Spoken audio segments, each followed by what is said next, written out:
தேவையான அளவு உப்பு போட்டுக்குவோம். பேக்கிங் சோடா 1/4 டீஸ்பூன், சர்க்கரை 1 டீஸ்பூன், பட்டர் 2 டீஸ்பூன், ஈஸ்ட்டு 1/4 டீஸ்பூனில் பாதி, கொஞ்சமாக போட்டால் போதும், உப்பு போடுற மாதிரி. கரைச்சி வச்சுருக்கேன். இதெல்லாம் போட்டு பிசைஞ்சுக்குவோம். இதெல்லாம் மிக்ஸ் பண்ணதுக்கப்புறம் 2 முட்டை உடைச்சி ஊற்றிடுவோம்.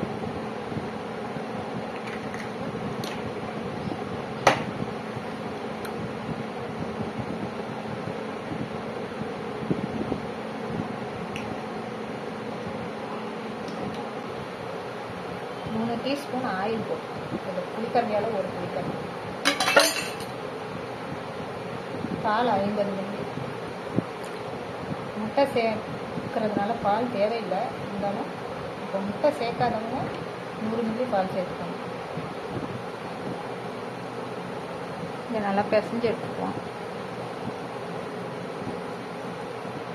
கையில் ஒட்டுற மாதிரி இருந்ததுன்னா கொஞ்சம் எண்ணெய் போட்டு பிசைஞ்சுக்கணும்.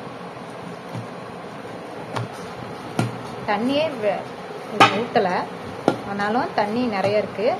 இது என்னென்னா, நீங்கள் பால் மாவு தண்ணி மாதிரி ஊற்றிக்கணும்.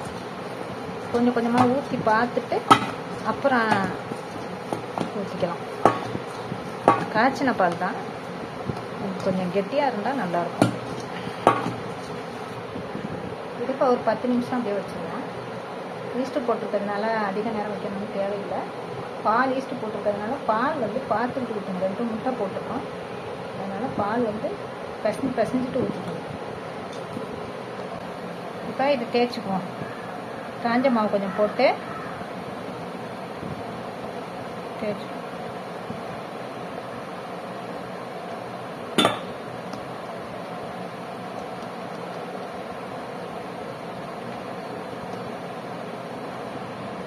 மாவு போட்டு கட்டையை வச்சு ஊற்றிக்கணும்.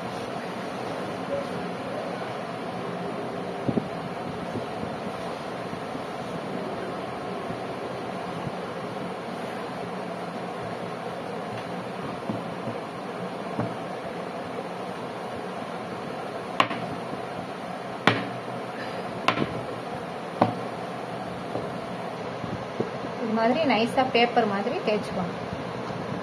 தேய்ச்சிட்டு இப்போ இதை எடுத்து நல்லா இப்படி இழுத்துக்கணும். இழுத்துட்டு இதை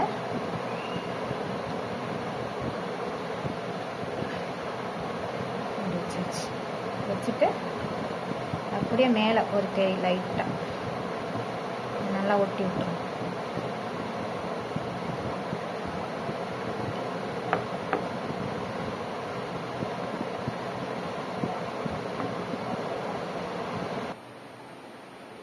கல்லில் போட்டுருவோம், ஆயில் போட்டு.